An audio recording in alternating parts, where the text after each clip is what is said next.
नमस्कार मित्रों। बहुत छोटा बढ़ गया था वीडियो पिछले वाला। आगे देखिए, अगला क्वेश्चन है हमारे पास क्वेश्चन नंबर 9। क्वेश्चन नंबर 9 में दे रखा है माना कि आर है निम्न प्रकार से परिभाषित है। एक संबंध है जिसमें आर इस प्रकार दिया हुआ, आर के अंदर रिलेशन इस प्रकार दिया हुआ रखा है कि ए और बी है, उसके अंदर रिलेशन है कि ए का मान बड़ा और बी का मान छोटा हो, बी का मान बड़ा और ए का मान छोटा होना चाहिए।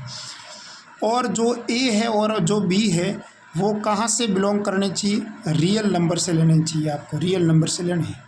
तो ऐसा करेंगे अपन, इसके बारे में देख लेते हैं। तो देखो, सबसे पहले हम लोग बात करते हैं समतुल्य की। क्या ये समतुल्य है? समतुल्य का अंदर हम लोग चेक करते हैं कि ए का रिलेशन ए से, यानी ए क्या खुद ए से बराबर या बड़ा होता है? बिल्कुल सत्य है। अतः आर, जो आर के अंदर आर समतुल्य है, समतुल्य है। दूसरा हमारे पास है वो है संक्रामक। संक्रामक से पहले हम लोग पे देख लेते हैं, सम्मित को देखते हैं। समतुल्य सम्मित। सम्मित का मतलब क्या होता है? यदि ए का रिलेशन बी के साथ है तो क्या बी का रिलेशन ए के साथ सेम आ रहा है कि नहीं आ रहा है, सेटिस्फाई हो रहा है कि नहीं होता है? देखते हैं।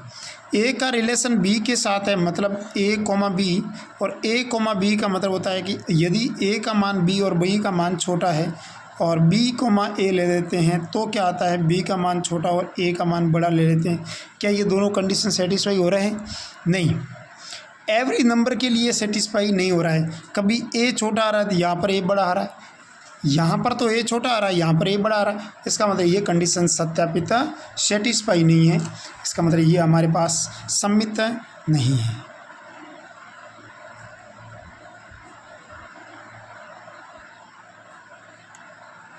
तीसरा हमारे पास वो होता है संक्रामक। संक्रामक क्या होता है? संक्रामक का मतलब होता है यदि A comma B real number को बिलोंग कर रहा है, B comma C real number को बिलोंग कर रहा है, क्या ये दोनों, क्या ए और सी के अंदर संबंध आ रहा है, वो भी क्या सही आ रहा है?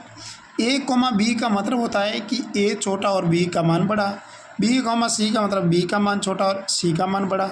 इसका मतलब ये हो रहा है कि क्या ए का मान, ए और सी के अंदर रिलेशन आ रहा है, रियल रिलेशन आ रहा है कि नहीं आ रहा है? देखो, ए का मान, ए कोमा सी लेंगे तो ए का मान छोटा और बी सी का मान बड़ा आना चाहिए। क्या ये सही है? तो ये संक्रामक है, नहीं तो नहीं है। देखो, एवरी नंबर, अगर ये इसके इस नंबर को ले लेते हैं 1 और इस नंबर को ले लेते हैं 2 और सी को ले लेते हैं 3। अब यहाँ सी को 3 लिया तो क्या ए का मान 3 बड़ा और ए का मान छोटा आ रहा है? क्या ये कोई भी नंबर के लिए सेटिस्फाई हो रहा है? इसका मतलब ये संक्रामक है। तो हमारे पास क्या नहीं है? सम्मित नहीं है। सम्मित नहीं है, इसका मतलब समतुल्य और संक्रामक तो है।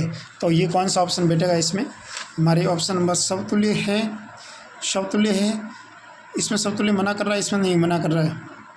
सम्मित नहीं है, सही है। तो ये ऑप्शन हमारे पास बी राइट हो जाएगा इसका। ठीक है, अगला देखो। अगला है मेरे पास क्वेश्चन नंबर 10।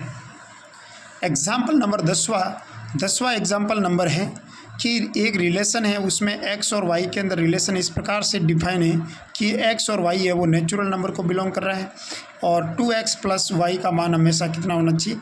41। अब इस कंडीशन को सेटिस्फाई करने वाले आपके नंबर्स आपको बताने हैं। और रिलेशन देखो, r बराबर क्या आ रहा है मेरे पास? x, और y का मान कितना आ रहा है? अभी देखो, यहाँ से अगर y का मान निकाले तो y का मान यहाँ से कितना आ जाएगा? y बराबर 41 - 2x, y का मान हो जाएगा 41 - 2x। सही है। अब x का मान नेचुरल नंबर लेने मेरे को, मतलब प्राकृत संख्याएं लेनी है मेरे को। अब नेचुरल नंबर कहाँ से शुरू होती है? 1 से शुरू होती है। अगर यहाँ x का मान 1 लिया तो यहाँ पर 41 में से 2 गए तो पीछे कितना बचेगा? 39। पहला तो ये रिलेशन आ गया।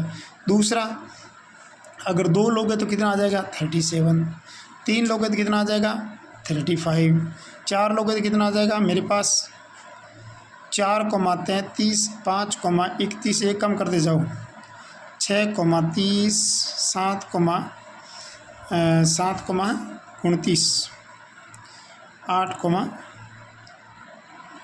अच्छा 7,29 नहीं 27 हो जाएगा,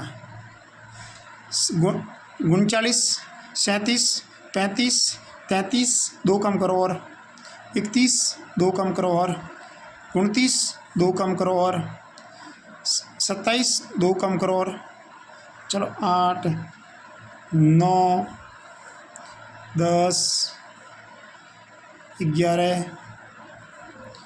12, 13,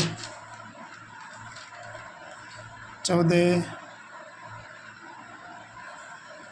15, 16, 17, 18, 19, 20। अगर x का मान 20 ले तो 20 इंटू 40, 41 में से 40 के पीछे रहा 1, और यहाँ पर कितना आ जाएगा 3, इसमें भी 2 जोड़ दे जाओ 4, 5, 6, 7, 8, 9, 11, 12, 13, 14, 15, 16, 17, 18, 19, 20, 21, 22, 23, 24, 25, 26, 27 बड़ा। अब देखो, अब ये क्या समतुल्य है, क्या संक्रामक है, क्या ये समतुल्य का मतलब खुद का खुद के साथ रिलेशन कहीं है ही नहीं, ऐसा कोई एक भी नहीं आ रहा है, तो इसका मतलब समतुल्य तो नहीं है। क्या ये सममित है? सममित का मतलब खुद का, अगर ये आपने 1,39 दिया तो 39,1 इसके अंदर होना चाहिए, क्या 39, इसके अंदर है? नहीं, सममित भी नहीं है। और संक्रामक का मतलब ऐसा रिलेशन अपन खोज के देखते हैं जिससे अंत में रखने वाला, जैसे एक नंबर ले लेते हैं कोई भी, जैसे ये नंबर ले लेते हैं 15 से 11 और 11 से 19, तो 15 से 19 वाला है क्या इसके अंदर?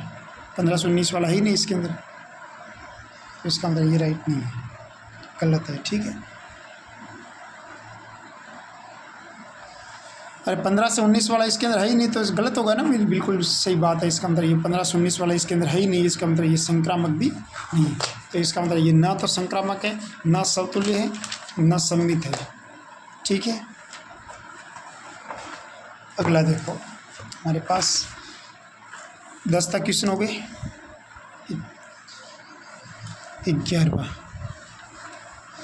11वां हमारे पास प्रश्न बहुत ही अच्छा प्रश्न है, जिसके अंदर लिखा हुआ है कि x का रिलेशन y के साथ है, इस प्रकार से डिफाइन है कि x + 2y = 10 है।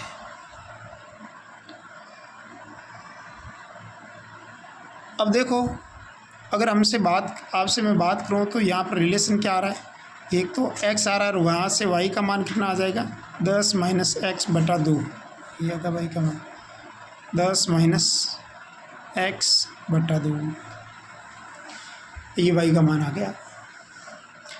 अब देखो यहाँ इसने ये नंबर्स लेने, वो नेचुरल नंबर से लेने हैं, ये प्राकृत संख्या से। प्राकृत संख्या क्या होती है 1, अगर यहाँ 1 रखे तो 9 - 1/2, क्या ये y प्राकृत संख्या आ रही है?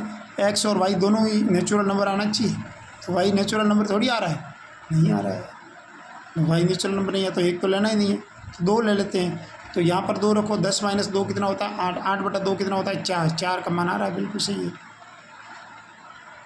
2 लिया तो 4 आ जाएगा, 3 लेंगे तो गलत आ जाएगा, यहाँ पर बटा आ जाएगा, तो 4 लेंगे तो कितना आ जाएगा 10 - 4/2, 10 - 4/2 मतलब 6/2, 3 आ जाएगा। 4 ले लेंगे, दूसरा 6 ले लेंगे, 6 लेंगे तो यहाँ पर कितना आ जाएगा 10 - 6 = 4/2 2 आ जाएगा। 8 लेंगे तो कितना आ जाएगा 8, 10 - 8 कितना होता है 2, 2/2 कितना होता है 1, बिल्कुल सही बात है। और 8, 10 आ गए तो 10, यहाँ 10 - 10 0, 0 तो प्राकृत संख्या होती नहीं है, और बाकी वाले नंबर लेंगे तो वो माइनस में आ जाएंगे, तो ये कुल मिलाकर इतनी ही कंडीशन बन सकती है, इसके अलावा कोई इसका पेयर भी नहीं बन सकता, इसके अलावा कोई इसका जोड़ा ही नहीं बनता। इसका मतलब क्या हो जाएगा, इसका प्रांत कितना है, तो प्रांत इसका आ जाएगा हमारे पास 2, 4, 6,8। इसका प्रेशर कितना हो जाएगा? प्रेशर इक्वल टू 4,3,2,1, ये प्रेशर आ जाएगा। और इस किताब में पूछा क्या है? परिसर के बारे में पूछा है, तो परिसर वाला जो ऑप्शन है 4,3,1 लिखा हुआ वो ऑप्शन राइट हो जाएगा। और बच्चों आगे देखिए मेरे प्यारे मित्रों, आगे चलते हैं। आगे क्या लिखा हुआ है? अगला भी 12वां, 11 क्वेश्चन हो गए, 12वां देखते हैं। 12वां क्वेश्चन नंबर 12वां एग्जाम्पल्स 12वां क्या लिखा हुआ है? ए बराबर क्या ले रखा है? ए बराबर लिखा हुआ नेचुरल नंबर में से सभी नेचुरल नंबर लेने हैं, एक नहीं लेना है। चलो कोई बात नहीं, ये ए का मान ठीक है। x2 का मान कितना लेना है? x2 का मान 2k का गुणांक लेना है, लेकिन k का मान कहाँ से बिलोंग करना चाहिए? ए से बिलोंग करना चाहिए। x3 कहाँ से लेना है? 3k लेना है, लेकिन k का नंबर कहाँ से बिलोंग करना है? ए से बिलोंग करना है। कुल मिलाकर ऐसा लेना है मेरे को, ठीक है। अब इस प्रकार आगे बढ़ते जाएंगे तो मैं xj लिख देता हूँ। वो भी क्या लिखा हुआ है? j k, और j का k का मान किससे लेना है? मेरे को ए से लेना है, ठीक है। अब देखो, अगर मैं आपसे बात करूँ x2 हो गया, 3 हो गया, 4, इस प्रकार 4 का मान निकालने कितना आ जाएगा? देखो x2 निकाल देते हैं। x2 बराबर k का मान ए से लेना है। ए के अंदर एक नहीं होना चाहिए, नेचुरल नंबर में से एक नंबर माइनस कर देना, बाकी सब प्राकृत संख्या। इसका मतलब कौन कौन सी प्राकृत संख्या आएगी इसमें? 2, 3, 4, 5, 6 इस प्रकार नंबर चलेगी, राइट। अब आप 2 लो, अगर 2 लेंगे तो 2 × 2 कितना हो जाएगा? 4।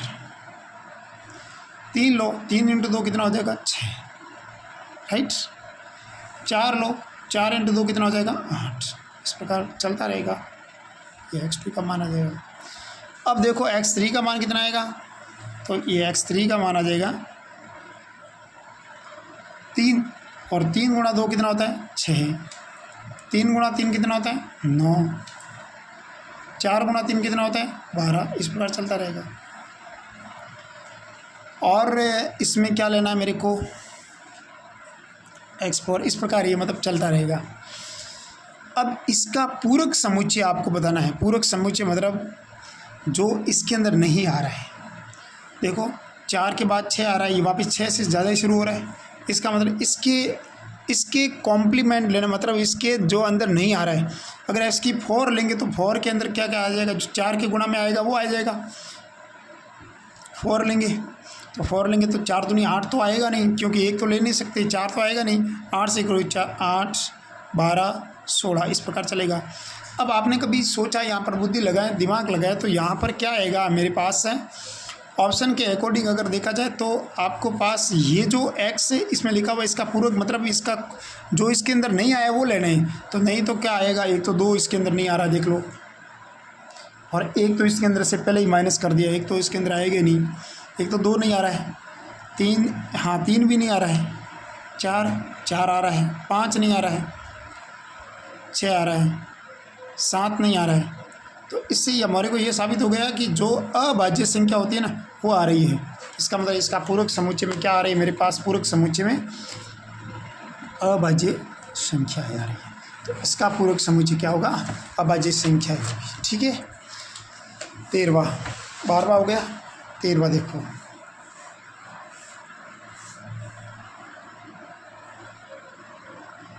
क्वेश्चन नंबर 13वां। क्वेश्चन नंबर 13वें के अंदर दे रखा है कि एस सेट के अंदर रिलेशन दे रखा है x, y, और y का मान क्या क्या है? y बराबर x+1, और x का मान किसके बीच में लेना है? मेरे पास 0 और 2 के बीच में लेना है। t क्या दे रखा है? t दे रखा है x, y, और y का मान क्या? x - y क्या लिखा हुआ है? y एक पूर्णांक संख्या है।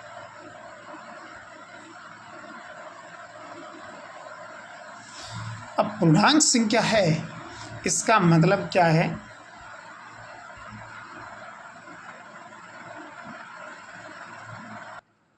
हाँ, अगर हम लोग इस एस सेट की बात करें तो एस सेट में समतुल्य को चेक करेंगे। समतुल्यता, समतुल्य का मतलब खुद का खुद के साथ। देखो एक्स का एक्स के साथ रिलेशन है, मतलब डिफाइन क्या है, वाई बराबर एक्स प्लस वन डिफाइन है। अब वाई की जगह भी एक्स लिखो, क्या एक्स का मान एक्स प्लस वन के बराबर होता है? क्यों एक्स का मान एक्स प्लस वन के बराबर कभी नहीं होता, बनी एक्स का मान कुछ भी हो। जीरो रखेंगे तो भी नहीं होगा। यहाँ पर एक्स का मान इन दोनों के बीच में एक रखने का बोला है, तो एक्स का मान एक बराबर दो बराबर एक कभी नहीं होता, इसका मतलब समतुल्य तो होगा ही नहीं। अब बाई ऑप्शन को चेक करेंगे, इसमें तुल्यता का जांच करनी है, तो इस समतुल्य नहीं है तो बाकी कुछ होगा ही, आगे देखना ही नहीं है इसमें सेट में। तो एस के अंदर तो केवल समतुल्य चेक करना। समतुल्य से हमारे को पता चल गया कि ये समतुल्य तो नहीं है, किसमें तुल्यता नहीं है, मतलब एस तुल्य नहीं है, एस नहीं है, इसमें भी एस नहीं है। इसका मतलब ये एस नहीं है, ये इसका मतलब ये हो सकता है, ये कह रहा है कि एस दोनों संबंध है, इसका मतलब ये तो गलत है। और इसमें देखो एस, इसने कह रहा है एस एक तुल्यता है, इसका ये भी गलत है। अगर ये दो तो आपके पास कट गया ऑप्शन। अब बाकी वाले को देखते हैं, टी के लिए देखते हैं। टी को देखें तो टी के अंदर हम लोग चेक करते हैं, टी डिफाइन क्या है, एक्स कॉमा वाई डिफाइन है, एक्स माइनस वाई एक पूर्णांक संख्या है। अब देखो सबसे पहले हम लोग x comma x T x relation है, और टी रिलेशन है एक्स माइनस वाई एक पूर्णांक है। एक्स माइनस एक्स क्या है, जीरो। क्या जीरो एक पूर्णांक संख्या है? बिल्कुल सही बात है, जीरो एक पूर्णांक संख्या है। तो जीरो एक पूर्णांक संख्या है, जीरो एक पूर्णांक संख्या, इसका मतलब ये समतुल्य तो चेक पास हो गया। दूसरा इसके मान अंदर है सम्मित। समतुल्य के बाद क्या है, सम्मित। और सम्मित का मतलब हुआ कि एक्स का टी के साथ वाई के साथ रिलेशन है, वाई का टी के साथ एक्स के साथ रिलेशन है। आपको चेक करना है कि दोनों के साथ रिलेशन कैसा है। अगर हम लोग देखते हैं एक्स का टी के साथ रिलेशन है, वो है एक्स माइनस वाई, एक पूर्णांक संख्या है। तो क्या वाई माइनस एक्स पूर्णांक संख्या होगी? बिल्कुल सही बात है। अगर आप कुछ भी नंबर लोग, पूर्णांक संख्या का मतलब होता है कि एक फिक्स नंबर से हो सकता है, जो इंटीजर पूर्णांक संख्या होगी वो जीरो से पॉजिटिव भी चलेगी, नेगेटिव लेगी। अगर इसको मैं माइनस कॉमन ले लो तो ये क्या एक्स माइनस वही हो जाएगा, क्यों केवल माइनस का फर्क आएगा। तो माइनस का फर्क और प्लस और माइनस होगी तो पूर्णांक संख्या ही। अगर ये पूर्णांक है तो ये 100% पूर्णांक होगी। इसका मतलब इसमें सम्मित भी है। तीसरा इसके अंदर आप लोगों को चेक करना है संक्रामक तो एकदम सिंपल है, एक्स का साथ टी के साथ वाई के साथ रिलेशन है, और वाई का जेड के साथ है, तो एक्स का रिलेशन आपके से जेड के साथ है कि नहीं आपको चेक करना है। एक्स टी वाई का मतलब होता है कि एक्स माइनस वाई एक पूर्णांक संख्या है, और वाई टी जेड का मतलब होता है कि वाई माइनस जेड एक पूर्णांक संख्या है, और एक्स टी जेड का मतलब होता है एक्स माइनस जेड एक पूर्णांक संख्या है। क्या अगर ये पूर्णांक इन दोनों का अंतर पूर्णांक है, इन दोनों का अंतर पूर्णांक है, तो इन दोनों का अंतर 100% पूर्णांक होगा। कैसे? अगर इस दोनों में चेक करना है तो ये दोनों आपस में पूर्णांक संख्या है, ठीक है। ये कह रहा है कि इस दोनों का अंतर पूर्णांक संख्या है, इनमें कोई भी नंबर लो, इनका अंतर आएगा वो पूर्णांक संख्या आएगी, उन्हें आगे पीछे माइनस करो। अगर ये दोनों पूर्णांक है तो कुल मिलाकर ये नंबर्स ही होंगे, ये पॉइंटों में संख्या हो ही नहीं सकती एक्स और वाई। इसका मतलब पॉइंटों में संख्या नहीं है, इसका मतलब हमेशा ये पूर्णांक की बनी, आगे कुछ भी करो ये प्लस में या माइनस में आएगा पक्का। इसका मतलब ये भी पूर्णांक संख्या है, इसका मतलब ये सम्मित है। इसका मतलब हमें क्या पता चला कि टी समतुल्य है, टी समतुल्य है, संक्रामक है, सम्मित है। संक्रामक सम्मित और समतुल्य तीनों आते हैं तो ये तुल्यता संबंध होता है, टी में तुल्यता संबंध है। Option number C is right हो जाएगा, डी भी गलत हो जाएगा, ठीक है। आगे चलते हैं, हमारे पास अगला प्रश्न है, वो है हमारे पास नेक्स्ट क्वेश्चन के अंदर हम लोग क्वेश्चन नंबर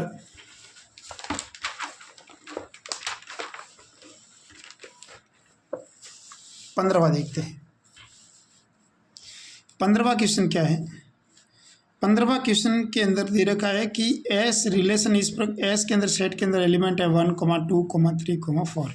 एस के असंयुक्त उपसमुच्चय के अक्रम गुणित अवयवों की कुल संख्या किसके बराबर होती है? तो कुल मिलाकर इसके अंदर 3 कंडीशन हो सकती है। या तो ये ए के अंदर हो सकते हैं, मतलब ए तथा बी में ए और बी दो एस के असंयुक्त उपसमुच्चय हैं। इसका मतलब ये हुआ कि इसके अंदर ए और बी दो इसके अंदर असंयुक्त उपसमुच्चय है।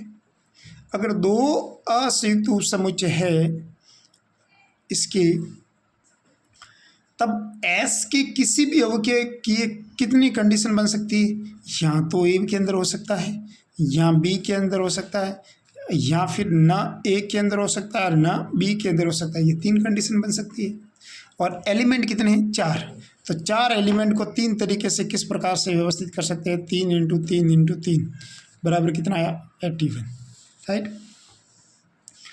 अब इसको मैं क्या कर सकता हूँ कि 81 आया। अब आपके पास अक्रम गुणित अवयवों की कुल संख्या आपको चेक करनी है, तो उसके अंदर हम लोग क्या करेंगे?